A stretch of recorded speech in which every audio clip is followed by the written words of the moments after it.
This tiny home video is brought to you by Grammarly. Hi, I'm Izzy. And I'm Nate. And this is Janice. She goes by Jan the Van for short. And she is a 2005 T1N Sprinter with the 2.7 liter turbo diesel motor in her.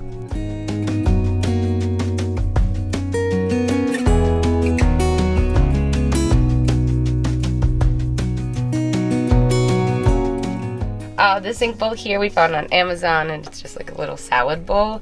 And then the spout here are just some copper tubing pieces that were angled and put together, and swivels. We really like our sink. It's simple. So here we just have a foot pump, and you just give it a couple and it comes out. We chose a foot pump so we could control the amount of water that comes out. We really like the system. So for our sink, we have two 7-gallon water jugs that we hold our sink water in, which you can see there's one, the other one's right there. We've kind of just seat belt them in so they don't fall around or anything. So when you push the foot pump, the water comes from those, and then it goes down into our gray tank, which is found actually right under here. And then we have this hose here, so when we want to empty the gray tank, we can just lift out this hose and bring the water away from the van so we don't step in it when we get out. In the van, we have 42 gallons of water. We have seven jugs that we keep throughout the van. We kind of try to make them even so we're not lopsided with too much water on one side. But we have 2 under the sink, we have 2 under the bed, and we have 2 back there, which you can't see, I guess. And then we keep 1 up here, just for added storage. For our counter here, we have 4 different types of wood: spruce, fir, pine, and cedar that we have smushed together, a bunch of 1x2s, and it makes this beautiful countertop that we love very much. So we have our fridge here hidden under the counter, so we get the extra counter space when we're cooking or something like that. And then when we do want to access the fridge, we lift this up here, set it down, and then the fridge pops up this way and it stays open. So here we have our Berkey water purificator. This has been really helpful. A lot of times we'll be like at a stream or by a river when we find our water. So we'll kind of just take the top off, dip it into the stream, and then it will take about a couple hours, drip to the bottom, and then any water that we find will then turn into drinking water, which has been really convenient for us.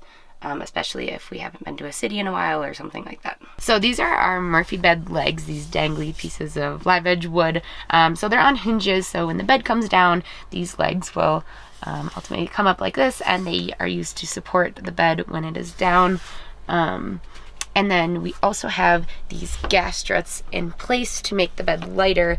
When we were building, I was like unable to lift up the Murphy bed because with all the wood it ends up being like over 100 pounds, and me trying to lift it up was not a very good scene. So these gas struts actually take off a lot of the weight. The Murphy bed is kept up by this mechanism here, and you just lift it up and then it comes right back in.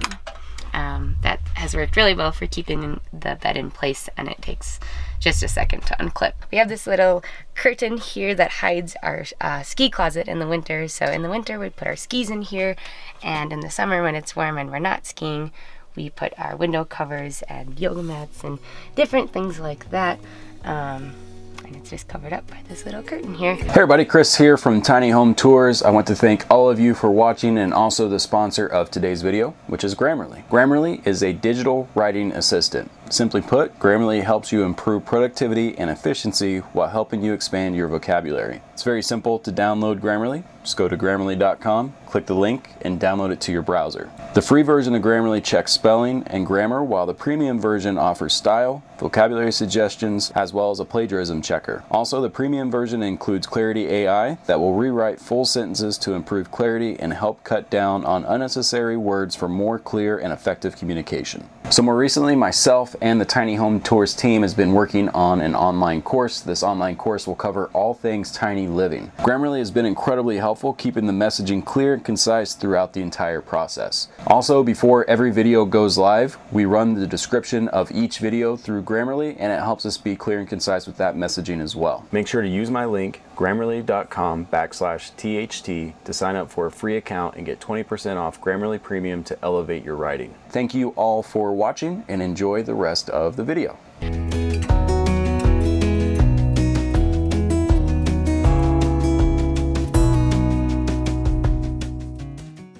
I think YouTube videos got us trapped in it. After like many of nights, like putting on the TV, just YouTube videos of van builds and just hours and hours watching videos and like imagining what it'd be like, and then just like saying, well, we could like do that. Like, why don't we just do it then? Yeah. I had never built a bird box before, not even a picture frame. Nothing. Yeah, we had zero building experience before building the van, which was like an incredible learning opportunity for the both of us.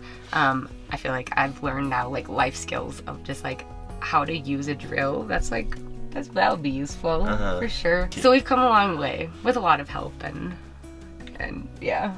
But we're proud now. Yeah, so we're definitely proud of, coming from absolutely nothing in terms of building experience, but then also, we wouldn't have come probably halfway here without, a whole bunch of friends that helped and a whole bunch of people just dove into helping us. And yeah, YouTube was such a good resource too. Yeah. We wanted to include an indoor shower just because we built this right at the beginning of COVID, and we were concerned about, maybe a fitness membership at like Planet Fitness or something like that, not being able to access the gym and then getting really stanky. So we opted for an indoor shower. We treated everything with spar urethane in the vicinity of the shower just to make sure that it was completely waterproofed.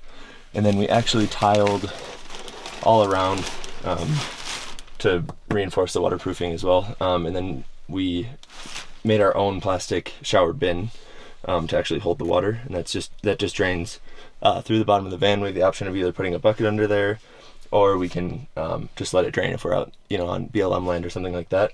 To heat the water, we use this 1.32 gallon per minute Camplux propane instant heater. Yeah, and then with the shower, so we have 2 7-gallon jerry cans back there that the pump actually sits on that back wall. So I think eventually what I'll do is just make a little hole in the back, and then we can have an outdoor shower out the back door too. For the toilet, we were originally going to build our own composting toilet, but then we were kind of on a time crunch, so we actually took just a cassette toilet, a Thetford cassette toilet, and it's worked out really well for us so far. Just like, obviously, most times we're out in the wild and don't have to worry about it too much, but those times that we've been in the city or whatnot, it's been really helpful, so that's nice. With the ceiling, we opted for cedar because of the mold and mildew resistance that it kind of naturally has.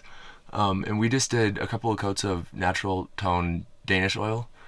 Same thing for the protective, kind of like easy maintenance and waterproofing and scratch resistance that it offers. Much like the rest of the van, we opted for sheep's wool insulation for the ceiling, and it just ended up working really well for us. We kind of doubled up on it, and it gets between like an R14 value, so we have not had any issues with the insulation at all. So when it came to the design for electrical, we wanted to actually, most people wire it before, like it's one of the first steps of the build, but we actually opted to do it as one of the last steps of the build.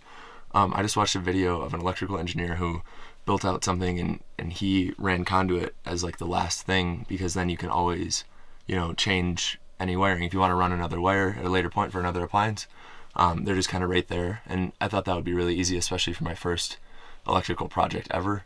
Just giving myself kind of that, backup plan in case I didn't wire something correctly in the first place. We just use that PVC conduit to protect the wire, electrical tape and then PVC conduit.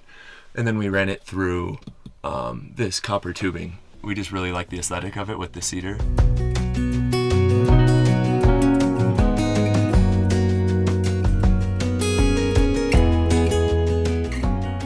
Initially, when we picked out our first van life van, it was a 1982 Vandura pop top, and it was really cool and stylish. But when we brought it to the mechanic and explained that we want to go on a cross-country road trip and we want to be in mountains and do all these things, it was like, well, this thing is not going to do it for you.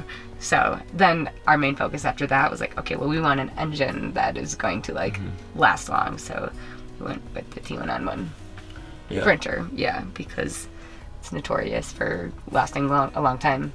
And just being a good motor. So a lot of people that choose the fixed bed option, they have all that storage space under the bed, and we don't have quite as much maybe right under the bed, but we do still have some. To keep these doors shut, we use some magnetic strips, and they actually work really well. I have to kind of pull hard to open them, and we've had no problem with keeping these ones shut. So under the bed we store quite a few different things, and the first store is kind of like our camping gear, camping chairs, table, things like that. Under this one is some more water storage, And then over here we have like tools because we were kind of trying to build a van quickly. We were kind of on a time crunch and we have had to finish some last minute things, and having tools with us has actually been really helpful. And then this one is the electrical area, so that's where all the electrical is kept. So when the Murphy bed is up, we have these back cushions here to lean on because this can be kind of hard on your spine when you're sitting back. So we have these here, and they're kept in by Velcro. So you open it up, and these are actually the pillows that we use to sleep with. So they also act as our back cushions because we didn't really have anywhere else to put our pillows when the bed was up. So this is what we would consider our closet area. We keep all of our clothes. This is my side, this is Nate's side, and then this is kind of stuff that we both share. So in here, in our closets, we have these packing cubes that are really helpful for keeping our clothes organized so they're not just found all over the van, and then like my makeup and things like that. And Nate's side looks pretty similar. In the middle here we have our camping bin and our electronics bin, and then some other little things that we use often up here. In the lower part of the cabinets we have some water storage, which we also keep our shoes in this one. This one we keep our laundry basket, and this one is where we keep our propane for the shower. Okay, so back here, as Izzy mentioned, we have the electrical kind of area. It's either accessible with these things, or this actually, as you can tell, hinges this way along with the front hinges that way for bigger items to be able to store in the bench area. But we have a 60 amp MPPT solar charge controller that's right here, and a 1,000 watt pure sine wave inverter that's held right here for our, just basic appliances and whatnot. It can run some power tools. And then this was a recent addition at the front, at the back here and at the front there. We just have two of these dual USB outlets that have been super helpful for charging up our phones and whatnot. But otherwise, we just use the power strip attached to the inverter to charge our computers and whatnot. The batteries themselves are two 100 amp hour AGM batteries. And we wired them to keep them at 12 volts so that all the appliances would run like easily and whatnot. But they're powered by 4 100 watt panels up on the roof, and we have had just a great time with that. It's never had any issues. It's like the lowest that our charge has gone is maybe 75%, 70%. So we definitely oversized the solar in relation to the batteries. Might be able to add a battery later on if we need to, but haven't needed to yet. So this is the house for all the electrical.